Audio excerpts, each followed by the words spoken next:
And now we'd like to welcome retired Army military intelligence officer Jon Sweet to discuss the rule of law situation in Hungary and the impact of Russian influence. Hello, sir, and thank you once again for joining us today on TVP World. Hey, good afternoon. Thanks for having me back on. Now, concerning, we have two threads to this conversation, so let's start with the rule of law situation. The Polish Minister of Justice, Adam Bodnar, is in the country today to discuss the rule of law situation. Poland trying to get Article 7 thrown out, but that still leaves Hungary in a kind of a hot spot. So concerning that, do we have any hope that there's going to be any adjustments within Hungary, or is it rather the opposite? Man, that's a great question, and one that's certainly frustrating for not just EU members, but also NATO members too, because they have that same impact in NATO.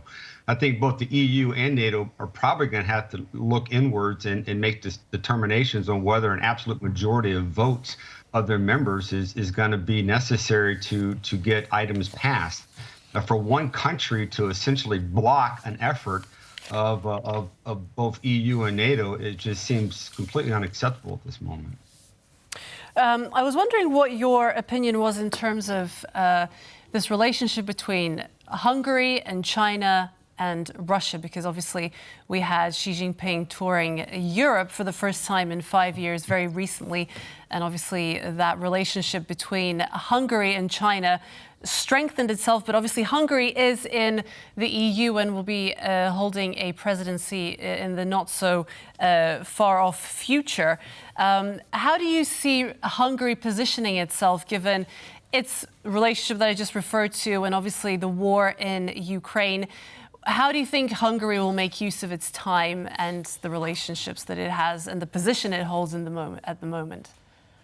Yeah, it's certainly a bipolar type of relationship. Look, on one hand, Hungary's looking for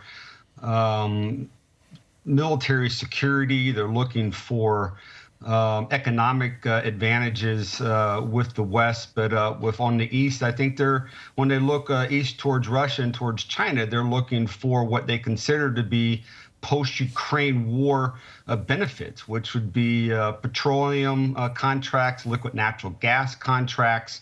So they're stuck between, I won't say the government of Hungary is stuck between economic benefits versus national security, and they're trying to ride the fence on both ends.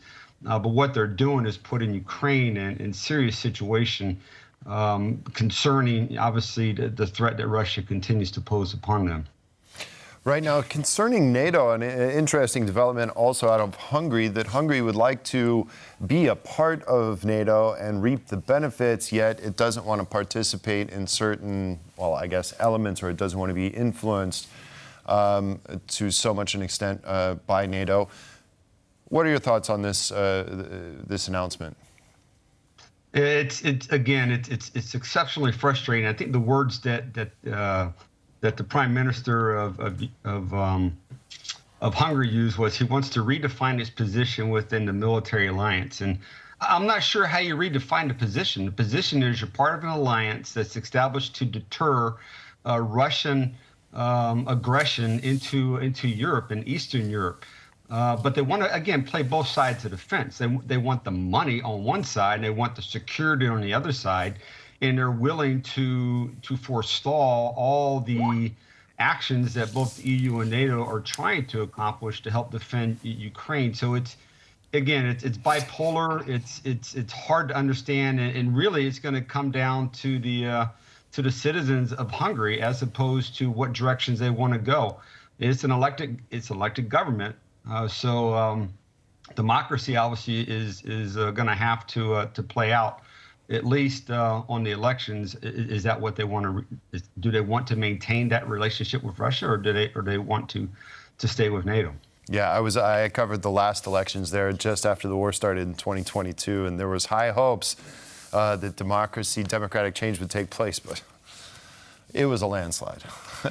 Moving on to NATO, we've just had this announcement in the region. The NATO allies are planning to create this border of drones along the Russian border. I was wondering what you thought of that announcement and what impact it will have in terms of battling Russian aggression, and obviously the impact it may have or contribution it might have to the war that Ukraine is battling. Yeah, I'm not necessarily sure what impact that has along the border, other than symbolic. It's not going to stop cruise missiles. It's not going to stop deep strike artillery. It's not going to stop aviation assets. What does stop that, as we're seeing to some degree, is air defense assets, Patriot, Iron Dome. But more importantly, what stops that is the ability to strike back. You have to have an offensive deterrence, not just a defensive deterrence. So that means long-range precision-guided munitions, and that starts off with ATACMS, but Storm Shadow, Scout, and the Germans have a weapon system, the Taurus missile. So the drones are one thing. The drones can strike back locally, but the manpower that would be involved in flying that many drones over that amount of space, I just don't think is supportable. So are you suggesting that perhaps that money could be invested in a better way? I think the money could be invested probably better in air defense assets, and then also putting, if you will, the fear in Russia of a retaliatory strike against those locations, and putting ATACMS out there. Look, Poland has ATACMS. They have a good number of ATACMS, as do some of the Baltic states who have ATACMS on order and they're scheduled for delivery. So Russia respects HIMARS, and they respect the HIMARS ability to launch ATACMS munitions. That sends a stronger message, I think, than a wall of drones. That's interesting, because I think that announcement was welcomed very much so in the region. Well, right. And at the same time, I also saw last week reports about this this swarm drone army by the United States to be launched in the Pacific. And they're talking about thousands and thousands of drones to protect naval assets, but there isn't a lot of details out there. Is it a coincidence that we're seeing this one announcement here in Europe by 6 NATO members, and we're seeing this other announcement in the United States concerning the Pacific and the use of thousands and thousands of drones? I don't think it's a coincidence. You have one common factor, and that's the United States, which has alliances in the Pacific, but also within Europe. Look, the drones are an emerging technology. We haven't seen it used the way it's being used today on the battlefield. And it is a capability, and swarm drones do offer an offensive ability that other weapon systems simply do not, as far as detection, as far as the deliverance of ordnance. So it's a revolution in military affairs. It's a new weapon system that's being used for asymmetric purposes. So yeah, it's something that they're going to take a look at. It's things that they're going to test on the battlefield for future use. But it doesn't surprise me that it's being employed both in the Pacific and in Europe. Certainly. Well, sir, Jon Sweet, thank you very much for joining us today and discussing these issues. Thank you. Again, thanks for having me.